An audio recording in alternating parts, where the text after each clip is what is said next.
Bismillahirrahmanirrahim. Assalamu alaikum wa rahmatullahi wa barakatuh. Dear students, today is our 10th video lecture of physics second year online class phase 2. हमने last lecture में photo electric effect start कर दिया था, उसकी theory पढ़ ली थी, उसका construction उसकी और वर्किंग के बारे में भी पढ़ा था। आज फोटो इलेक्ट्रिक इफेक्ट का सेकंड लेक्चर है।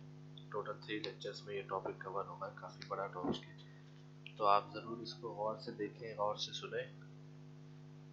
थोड़ा सा जो लास्ट लेक्चर में हमने पढ़ा था मैं उसको रिवाइज करता चलूँ। हमने पढ़ा था फोटो इलेक्ट्रिक इफेक्ट होता क्या है कि जब हमारे पास सर्टेन फ्रीक्वेंसी की लाइट किसी मेटल प्लेट पर आकर स्ट्राइक करती है, उन लाइट की एनर्जी जो होती है वो उस प्लेट में मौजूद इलेक्ट्रॉन्स हासिल करते हैं और वहाँ से इजेक्ट हो जाते हैं, बाहर निकल आते हैं। ये आपको इलेक्ट्रॉन्स नज़र आ रहे हैं, और ये नहीं कि सिर्फ बाहर निकलते हैं बल्कि मूव करना शुरू हो जाते हैं ऑपोजिट साइड पर। यहाँ प्लस चार्ज की एक और प्लेट मौजूद है, तो एक पाथ फ्लो मिल जाता है इलेक्ट्रॉन्स को, और यहाँ गैल्वेनोमीटर वो करंट डिटेक्ट करके ये साबित करता है कि यहाँ पे इलेक्ट्रॉन फ्लो हो रहे हैं। ये कहलाता है फोटो इलेक्ट्रिक इफेक्ट। इससे फ़ायदा ये हुआ था कि जो लाइट आके यहाँ पे स्ट्राइक कर दी, उसमें ये प्रूव हो गया था कि लाइट वेव नहीं है बल्कि पार्टिकल की तरह बिहेव कर रही है। तो लाइट में वेव पार्टिकल डुअलिटी वाली नेचर साबित हो गई थी। ये इसकी वर्किंग थी, ये कंस्ट्रक्शन थी। इसमें ये बात भी थी कि सिर्फ हर तरह की रेज जो है वो स्ट्राइक करेंगी तो इलेक्ट्रॉन एमिट नहीं होंगे, बल्कि सर्टेन रीजन वाली अल्ट्रा वायलेट इस वेवलेंथ वाली रेज अगर आके स्ट्राइक करेगी तो ही फोटो इलेक्ट्रॉन एमिट होंगे। सेकंड, हमने हर्ट्ज जो साइंसदान था उसकी ऑब्जर्वेशन पढ़ी थी। हमने ये कहा था कि जो सबसे मिनिमम अमाउंट ऑफ फ्रीक्वेंसी है वो है थ्रेशोल्ड फ्रीक्वेंसी। जब तक इतनी फ्रीक्वेंसी ना होगी तो कोई भी इलेक्ट्रॉन एमिट नहीं होगा। यानी जो आपके पास लाइट की रे आ रही है, अगर उसकी फ्रीक्वेंसी सर्टेन फ्रीक्वेंसी जो कि मटेरियल की अपनी खसूसियत पे डिपेंड करती है उतनी ना होगी, तब तक फोटो इलेक्ट्रॉन एमिट होना शुरू नहीं होंगे। अगर उतनी फ्रीक्वेंसी पहुंच जाए उसके बाद उन इलेक्ट्रॉन की जो काइनेटिक एनर्जी होगी वो फ्रीक्वेंसी पे डिपेंड करेगी, और जो उनके number of photo electron emit होंगे वो इंटेंसिटी पे डिपेंड करेंगे। ये अभी हम तफसील से ग्राफ्स में भी पढ़ेंगे। तीसरी चीज़ हमने पढ़ी थी कि मैक्सिमम एनर्जी अगर हमने निकालनी है तो हमने प्लेट्स के साइन रिवर्स कर देने। इसको माइनस प्लस से माइनस बना दे, इसको प्लस माइनस से प्लस बना दे एडजस्टमेंट करके, और फिर हम फोटो इलेक्ट्रॉन जो एमिट हो रहे हैं उनकी वेलोसिटी देखते रहेंगे कि वो यहाँ पे फ्लो हो रहे हैं कब तक। इसकी नेगेटिविटी बढ़ाते रहेंगे बढ़ाते रहेंगे बढ़ाते रहेंगे। एक पॉइंट ऐसा आएगा कि कोई भी इलेक्ट्रॉन यहाँ तक नहीं आ सकेगा, तो गैल्वेनोमीटर पे जीरो करंट शो होगा। वो पॉइंट जिस पे जीरो करंट शो हो, कोई डिफ्लेक्शन ना हो, वो कहलाता है स्टॉपिंग पोटेंशियल पॉइंट। उसको हम V नॉट से रिप्रेजेंट करते हैं। Capital V means stopping potential. ठीक है जी। तो काइनेटिक एनर्जी का फार्मूला हमने बनाया था। मैक्सिमम काइनेटिक एनर्जी किसी जो फोटो इलेक्ट्रॉन्स की हो सकती है वो बराबर है स्टॉपिंग पोटेंशियल। यानी जब स्टॉपिंग पोटेंशियल आ जाएगा उसके बाद इलेक्ट्रॉन यहाँ से निकल के यहाँ फ्लो नहीं करेंगे। यहाँ पर पहले नेगेटिव था तो पॉजिटिव था ऊपर, हमने जब इधर नेगेटिव बना दिया प्लेट को, तो जाहिर सी बात है इलेक्ट्रॉन्स खुद भी नेगेटिव है और ये प्लेट भी नेगेटिव, तो नेगेटिव से अट्रैक्ट नहीं होता, रिपेल होता है। तो जब इलेक्ट्रॉन इसके पास आएंगे तो रिपल्जन होगी। इलेक्ट्रॉन में इतनी ताकत तो होगी कि वो अपनी एनर्जी की बलबूते पर थोड़ी देर तक यहाँ आ जाए, लेकिन जैसे जैसे इसकी नेगेटिविटी हम इंक्रीज करते रहेंगे इलेक्ट्रॉन्स के यहाँ पे आना कम होता रहेगा। एक पॉइंट ऐसा आएगा कि कोई इलेक्ट्रॉन इतनी ताकतवर नहीं होगा कि वो यहाँ पर आके फ्लो हो सके, वो कहलाता है स्टॉपिंग पोटेंशियल।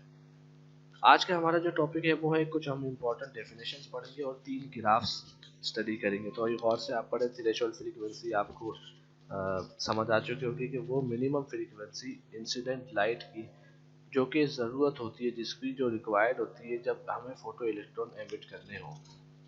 यानी जब लाइट आके किसी मेटल पर स्ट्राइक करती है तो जब तक फोटो इलेक्ट्रॉन्स एमिट नहीं होंगे उस मेटल प्लेट के अंदर से इलेक्ट्रॉन बाहर नहीं निकलेंगे जब तक सर्टेन अमाउंट ऑफ फ्रीक्वेंसी की लाइट ना हो। इसकी मिसाल आप ऐसे समझ सकते हैं जैसे कि 33, अगर 100 में से 33 पासिंग मार्क्स है, तो अगर 33 मार्क्स किसी के नहीं आते तो वो पास नहीं होगा। 32 आ जाए, 30 आ जाए, 25 आ जाए, 20 आ जाए, जैसे ही 33 मार्क्स आ गए तो वो पास में शुमार हो जाएगा। उसके बाद उसके ग्रेड्स काउंट होंगे कि ये ए ग्रेड है, बी है, सी है। जब तक उसके 33 मार्क्स नहीं आते वो पास ही नहीं होगा। तो यही वो फ्रीक्वेंसी है, जब तक इतनी फ्रीक्वेंसी वाली लाइट आके स्ट्राइक नहीं करेगी तो वो इलेक्ट्रॉन्स बाहर नहीं निकलेंगे। अब थ्रेशोल्ड फ्रीक्वेंसी ये हर मटेरियल पे अपने अपने हिसाब से डिपेंड करती है। किसी मटेरियल में जो है वो कम होगी, किसी में ज़्यादा होगी। हर मटेरियल की अपनी मटेरियलिस्टिक प्रॉपर्टी होती है। सेकंड है हमारे पास वर्क फंक्शन। भाई जिस तरह से एक फ्रीक्वेंसी की लाइट को ज़रूरत होती है, इसी तरह से एक एनर्जी की भी ज़रूरत होती है। ठीक है जी, कि उतनी एनर्जी अगर होगी उस कमिंग लाइट में, इंसिडेंट लाइट में, तो ही इलेक्ट्रॉन्स बाहर निकलेंगे। कोई भी लाइट आके गिरेगी तो आसानी से बाहर नहीं निकलेंगे। तो एनर्जी जो होती है किसी फोटोन की वो बराबर होती है E equals H we. H means Planck's constant, जिसकी ये वैल्यू होती है 6.62 एक्सपोनेंट माइनस 34 जूल सेकेंड।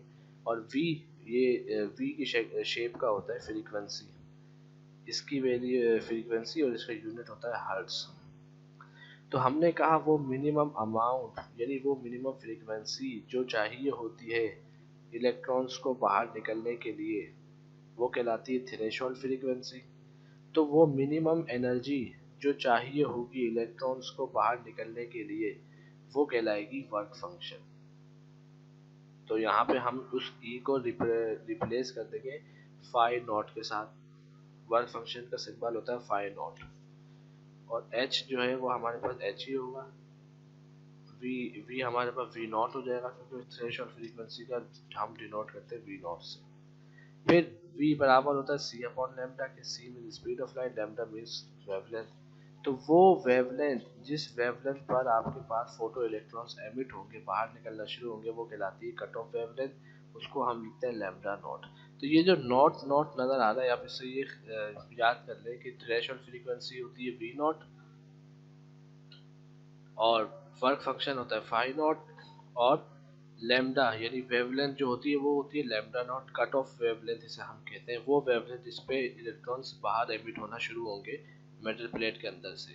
जब तक इतनी फ्रीक्वेंसी नहीं होगी, इतनी एनर्जी नहीं होगी, जब तक फोटो इलेक्ट्रॉन एमिट ही नहीं होंगे, चाहे कितनी भी इंटेंसिटी हो लाइट की। स्टॉपिंग पोटेंशियल हम पीछे देख चुके हैं, वो पोटेंशियल जिस पर आपके पास फोटो करंट जीरो हो जाए। तीन ग्राफ में सबसे पहला ग्राफ है वो है हमारे पास फ्रीक्वेंसी और काइनेटिक एनर्जी के दरमियान। इस फोटो इलेक्ट्रिक इफेक्ट के प्रोसेस से हमें क्या नतीजा मिलता है, तो हम तीन ग्राफ्स हम यहाँ पे शो करेंगे जो कि रिजल्ट निकलते हैं। सबसे पहला हमारे पास है फ्रीक्वेंसी और काइनेटिक एनर्जी के दरमियान। अब ये ग्राफ को आप गौर से देखें तो आपको पिछले सारे कॉन्सेप्ट क्लियर हो जाएंगे। ये फ्रीक्वेंसी की एक्सिस है और ये काइनेटिक एनर्जी की एक्सिस है। काइनेटिक एनर्जी फोटॉन्स की, यानी वो फोटो इलेक्ट्रॉन जो किसी मेटल प्लेट से बाहर निकल रहे हैं, वो उनकी एनर्जी काइनेटिक एनर्जी मुराद है। और फ्रीक्वेंसी से लाइट की जो इंसिडेंट लाइट आके किसी सरफेस पे स्ट्राइक कर रही, उस लाइट की फ्रीक्वेंसी मुराद है। फ्रीक्वेंसी लाइट की मुराद है, काइनेटिक एनर्जी फोटो इलेक्ट्रॉन्स की मुराद है। तो अब याद ये देखें कि ये पूरी की पूरी जगह स्पेस खाली, इसका मतलब ये फ्रीक्वेंसी की वो मिनिमम अमाउंट है। जब तक इस फ्रीक्वेंसी पर नहीं पहुंचेगी लाइट की इंसिडेंट लाइट, जब तक काइनेटिक एनर्जी उन इलेक्ट्रॉन की जीरो होगी, यानी वो अपनी मेटल प्लेट से बाहर ही नहीं आएंगे।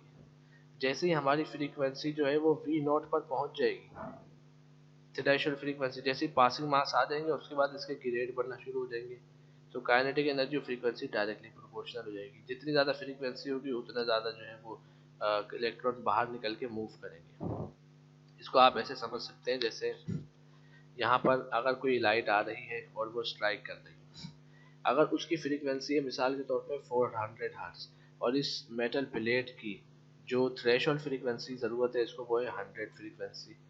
अच्छा जी, तो 100 हर्ट्ज इसको जैसे ही मिलेंगे इलेक्ट्रॉन बाहर आ जाएंगे। तो बाकी जो 300 हर्ट्ज होंगे ना, उससे इलेक्ट्रॉन आगे फ्लो करेंगे काइनेटिक एनर्जी के साथ। अगर 1000 हर्ट्ज की फ्रीक्वेंसी से लाइट आके स्ट्राइक कर रही है, तो 100 हर्ट्ज जो है ना वो इन इलेक्ट्रॉन को बाहर निकालने में लगेंगे। बाकी 900 इलेक्ट्रॉन जो 900 हर्ट्ज है वो इन इलेक्ट्रॉन को आगे मूव कराने में लगेंगे। ठीक है जी, तो ये है काइनेटिक एनर्जी वर्सेस फ्रीक्वेंसी का ग्राफ। यहाँ यही बात लिखी है, आप देख सकते हैं। नेक्स्ट ग्राफ हमारे पास है ग्राफ बिटवीन करंट और पोटेंशियल। करंट और पोटेंशियल के दरमियान ग्राफ है, इसकी दो पार्ट्स हैं। पहली बात, अगर हम फ्रीक्वेंसी को कांस्टेंट रखें और इंटेंसिटी को डिफरेंट करते हैं। इंटेंसिटी क्या होती है, हमने यूनिट पढ़ा होता है ल्यूमिनस इंटेंसिटी का, कैंडेला। ये इंटेंसिटी बताती है लाइट की अमाउंट कितनी है और लाइट ब्राइट कितनी है। ये फ्रीक्वेंसी अलग चीज़ होती है और लाइट की इंटेंसिटी, इंटेंसिटी माने शिद्दत, उसकी ब्राइटनेस, उसकी अमाउंट, कितनी अमाउंट की लाइट आ रही है। अच्छा, ये ग्राफ अब देखें तो इसमें हमारा फ्रीक्वेंसी कांस्टेंट है और इंटेंसिटी डिफरेंट है। ये करंट एक्सिस वाई पर और एक्स पर हमारे पास है वी यानी पोटेंशियल। तो ये तीन लाइंस आपको नजर आ रही है, तो देखिए ये इंटेंसिटी 1, इंटेंसिटी 2, इंटेंसिटी 3। इंटेंसिटी 3 इन दोनों से ज़्यादा है, 2 वाली आई से 1 से ज़्यादा है। तो ये अलग अलग इंटेंसिटीज वाली लाइन है और फ्रीक्वेंसी इसमें कांस्टेंट है तीनों की। तो अब आप देखें सर्टेन पॉइंट जीरो पर जब पोटेंशियल जीरो है तो इनका सैचुरेशन करंट कुछ और है। इंटेंसिटी 1 का कुछ और है, इंटेंसिटी 2 का कुछ और है, इंटेंसिटी 3 का कुछ और है। ये सैचुरेशन करंट कहलाता है जब पोटेंशियल जीरो हो। तो जो पॉइंट होता है इनका इंटेंसिटी का वो कहलाता है सैचुरेशन करंट। लेकिन अगर हम नेगेटिव पोटेंशियल की तरफ जाते रहे तो नेगेटिव पोटेंशियल में तीनों आके मर्ज कर जाएंगे, सेम पॉइंट पर आ जाएंगे। ठीक है जी, तो हमें क्या रिजल्ट मिला, हमें ये मिला कि सैचुरेशन करंट ये डिपेंड करता है इंटेंसिटी ऑफ लाइट पर, कि जिसकी इंटेंसिटी जितनी ज़्यादा है उसका सैचुरेशन करंट उतना ज़्यादा होता जाएगा। दूसरा, स्टॉपिंग पोटेंशियल जो है वो इंटेंसिटी ऑफ लाइट पर डिपेंड नहीं करता। तीनों की इंटेंसिटी अलग है लेकिन तीनों एक ही पॉइंट पर आके मीट कर रहे हैं क्योंकि फ्रीक्वेंसी तीनों की सेम है। तीनों की फ्रीक्वेंसी सेम है, तो जिन रेज की फ्रीक्वेंसी सेम होगी उनका स्टॉपिंग पोटेंशियल सेम होगा, ये बात याद रखने की। ये आप पढ़ लेंगे, बिल्कुल यही बात इसमें मेंशन है। तीसरा और लास्ट हमारे पास ग्राफ है जब फ्रीक्वेंसी अलग हो और इंटेंसिटी कांस्टेंट हो, यानी इंटेंसिटी दोनों लाइट्स की सेम है, I is equal to 2 is equal to intensity दोनों की 1 2 की इंटेंसिटी सेम है लेकिन फ्रीक्वेंसी डिफरेंट है। तो सैचुरेशन करंट तो सेम होगा क्योंकि हमने ऊपर बात की थी कि सैचुरेशन करंट जो है वो इंटेंसिटी पे डिपेंड करता है। तो जब दोनों की इंटेंसिटी सेम है तो सैचुरेशन करंट सेम होगा लेकिन स्टॉपिंग पोटेंशियल अलग हो जाएगा, वी नॉट 1 और वी नॉट 2। तो फ्रीक्वेंसी के बदलने से स्टॉपिंग पोटेंशियल बदल जाता है और इंटेंसिटी के बदलने से सैचुरेशन करंट बदल जाता है। आई versus P, current versus potential. दोबारा सुन लें, फ्रीक्वेंसी के बदलने से स्टॉपिंग पोटेंशियल बदल जाता है और इंटेंसिटी के बदलने से सैचुरेशन करंट बदल जाता है। ये हमारे पास रिजल्ट निकलता है। आप इस वीडियो को अगर आपको नहीं क्लियर हो ये दोबारा ग्राफ्स देख लीजिएगा, ये इंपॉर्टेंट है। नेक्स्ट वीडियो में मैं इंशाल्लाह इसके लास्ट टॉपिक को डिस्कस करूंगा, फोटोइलेक्ट्रिक इफेक्ट और कुछ इंपॉर्टेंट क्वेश्चन के बारे में भी बताऊंगा। जी जज़ाकल्लाह, अस्सलाम वालेकुम।